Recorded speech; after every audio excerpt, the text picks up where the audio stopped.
अस्सलाम वालेकुम दोस्तों, मैं हूं मोहम्मद आफाक खान। आप सोचें कि आपको कैसा लगेगा कि आखिरत में आपके लिए हुक्म हो कि जन्नत की तरफ आ जाओ। आप जैसे ही जन्नत की तरफ बढ़ने लगो तो दरवाज़ा बंद कर दिया जाए। आप दोबारा चले जाओ, दोबारा आपको बुलाया जाए, दोबारा दरवाज़ा बंद कर दिया जाए। इस तरह तब तक हो जब तक आप मायूस न हो जाओ और दोबारा से आपको बुलाया जाए, लेकिन आप मायूसी की वजह से दोबारा जन्नत के दरवाजे के करीब ना जाओ। मेरे दोस्तों, ये हदीस है नबी पाक सल्लल्लाहु अलैहि वसल्लम की उन लोगों के लिए जो दुनिया में लोगों का मजाक उड़ाते हैं। मजाक करने में और मजाक उड़ाने में ज़मीन आसमान का फ़र्क है। ये बात मैं इसलिए आप लोगों से कर रहा हूं कि आजकल सोशल मीडिया पर सियासत के नाम पर किसी का भी हर तरह का मजाक बनाया जाता है। लोगों के बोलने का मजाक, लोगों के चलने का मजाक, और इसको सियासी स्कोरिंग के लिए इस्तेमाल किया जाता है। और जो शख्स मजाक कर रहा होता है उस शख्स को एक लेजेंड के तौर पर बनाया जाता है कि ये देखें इसने क्या मजाक उड़ाया है। मुझे सियासत से ज़रा सी भी दिलचस्पी नहीं है। सियासत में हर बंदा एक दूसरे के यहाँ पर मजाक उड़ा रहा है, लेकिन एक नाम मैं ज़रूर लूँगा। आप शायद इसके बारे में मुझे गाली देते रहें, मुझे कोई फ़र्क नहीं पड़ता, लेकिन एक नाम यहाँ पर लेना ज़रूरी इसलिए है कि ये मजाक हम जिन्स परस्ती को प्रोमोट कर रहा है और पूरी दुनिया में हमारे मुल्क पाकिस्तान को बदनाम कर रहा है।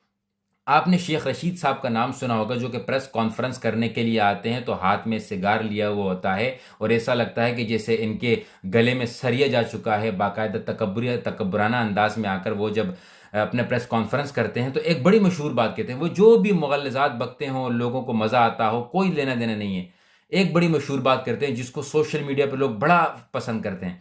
वो जब बिलावल भुट्टो को बिल्लो रानी कहकर कहते हैं कि ये मेरे जेल में आ जाए तो बड़ा मज़ा आएगा। हम जिन्स परस्ती को इस तरह प्रमोट करते हैं और बड़ी माजत के साथ खुद को बाकायदा लौंडेबाज कहते हुए कहते हैं कि भाई अगर वो होता तो मज़ा आता। और हमारी नौजवान नस्ल सिर्फ मीम्स के चक्कर में उसकी इस बात को सपोर्ट करती है। मुझे बिलाल भुट्टो से ज़ाती कोई मोहब्बत नहीं, कोई लेना देना नहीं, ना ही शेख रशीद से ज़ाती कोई दुश्मनी है। लेकिन इस चीज़ को इतना नॉर्मलाइज कर दिया गया कि एक बंदा नेशनल टेलीविज़न पर आकर इस तरह की बकवास करता है और हम पर कोई असर नहीं करता। अब इसके बाद इसने ये चीज़ बाकायदा उलमा पर और अफ़गानिस्तान के उलमा पर इसने इतना बड़ा इल्ज़ाम लगाया और ऐसा काम किया जिससे हमारे अफ़गानिस्तान के ताल्लुकात बेहतर होने के बजाय इस तरह की लोगों की वजह से लोग हमारे मुल्क में वैसे ही कोई इस्लामी काम नहीं हो रहा, फिर बिल्कुल भी नहीं समझते। आप ज़रा ये प्रेस कॉन्फ्रेंस मुलाहिज़ा कर लीजिए। बिलावल भुट्टो, तुम जो बयानात दे रहे हो अफगानिस्तान में, वहाँ हिना रब्बानी घर को भेज दिया। वो बेचारे मौलवी यूं खड़े थे, जिसको वो ढूंढ रहे थे वो गया ही नहीं। दुनिया में वाहिद मुल्क अफगानिस्तान है जहां बिलावल की जरूरत है। वो गैम्बिया जा रहे हैं, नोजीबिया जा रहे हैं, साउथ अफ्रीका, और जहां उसका शिद्दत से इंतजार है, आओ तेनू अखियां उड़ीक दियां, उस अफगानिस्तान। अब इसमें आपने देखा कि इसने बाकायदा ये कहा है कि अफगानिस्तान एक वाहिद ऐसा मुल्क है जहां पर वो बिलावल भुट्टो का इंतजार करें। आपने हिना रब्बानी घर क्यों भेजी, मौलवी जो है वो सारे सर नीचे करके खड़े हुए थे। मौलवी सर नीचे करके खड़े हुए थे क्योंकि वो बाअदब हैं, वो बाहया हैं, आपकी तरह बेहया और बेअदब और बेगैरत नहीं है। मुझे बिल्कुल अच्छा नहीं लगता कि अपने मुल्क की बुराई करूं, दूसरे मुल्क की अच्छाई करूं, लेकिन बात हक और सच की होनी चाहिए। ये जो आप जिस तरह का मजाक कर रहे हैं, इस तरह का मजाक कभी अफगानिस्तान में जाके करें तो आपको सड़क के बीच लटका दिया जाएगा। ये जो आप खुशी से बताते हैं कि आपको बिलावल भुट्टो पसंद है, ये ज़रा अफगानिस्तान में जाकर बताएं तो आपको लग पता जाएगा कि आपके वो कितने टुकड़े करते हैं। लेकिन बदकिस्मती से हमारे इस्लामी जमहूरिया पाकिस्तान में नौजवानों की कोई हद ही नहीं रही, कोई मजाक की कोई हद ही नहीं रही।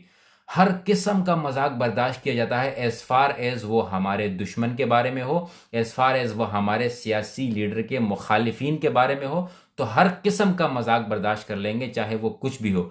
अब आप देखिएगा कि इस वीडियो के नीचे लोग कमेंट करना शुरू कर देंगे कि मौलाना फजल रहमान ने वो कहा था, नवाज शरीफ ने ये कहा था, और पता नहीं इमरान खान ने ये कहा था, और फवाद चौधरी ने ये कहा था। जिसने भी जो कहा था सब ने गलत कहा था, लेकिन इस लेवल पर गिर जाना, मेरा ये मकसद सिर्फ और सिर्फ यहाँ पर मैं पीटीआई को बदनाम करने नहीं आया, ना ही पीपल्स पार्टी की मोहब्बत गेन करने आया हूँ। मैं यहाँ पर ये शख्सी शेख रशीद शख्सी बात कर रहा हूँ कि इसने ये जो अल्फाज इस्तेमाल किए हैं ये इंतहाई नाजेबा और गलत बात है, और इसको इतना नॉर्मलाइज कर दिया गया है कि नौजवानों को अब ये बात बुरी ही नहीं लगती, और यहीं से हमारी जो है वो तनज़्ज़ुली होती है, यहीं से हमारी जो मुआशरे में बेअदबी और बेहयाई और ये इस तरह का इख्तलाफ फैलता है कि लोग एक हेल्दी डिबेट करने के बजाय एक दूसरे के चलने फिरने का मजाक उड़ाने शुरू हो जाते हैं। आपका लीडर करता है तो 100 दफ़ा करे, कोई आलिम भी करता है तो 100 दफ़ा करे। मैं और आप, हमें यह वादा करना चाहिए, क्योंकि हर बंदा कुरान की आयत को जानता है लेकिन उस पर अमल नहीं करता। जिस तरह हम अल्लाह ताला से मोहब्बत करते हैं, अल्लाह ताला के हर हुक्म को नहीं मानते, ऐसा है कि नहीं है? गुनाह करते हैं, झूठ बोलते हैं, अल्लाह का हुक्म है कि न बोलो। हम मोहब्बत करते हैं लेकिन ईमान की कमज़ोरी की वजह से हम गुनाह कर जाते हैं। इसी तरीके से अगर कोई आलिम बात कर रहा हो, कोई आपके ख्याल में बड़ा रिस्पेक्टेबल बंदा इस तरह का मजाक कर रहा हो, तो इस बात की दलील नहीं है कि वो ठीक कर रहा है। दलील वो है जो कुरान और हदीस में है।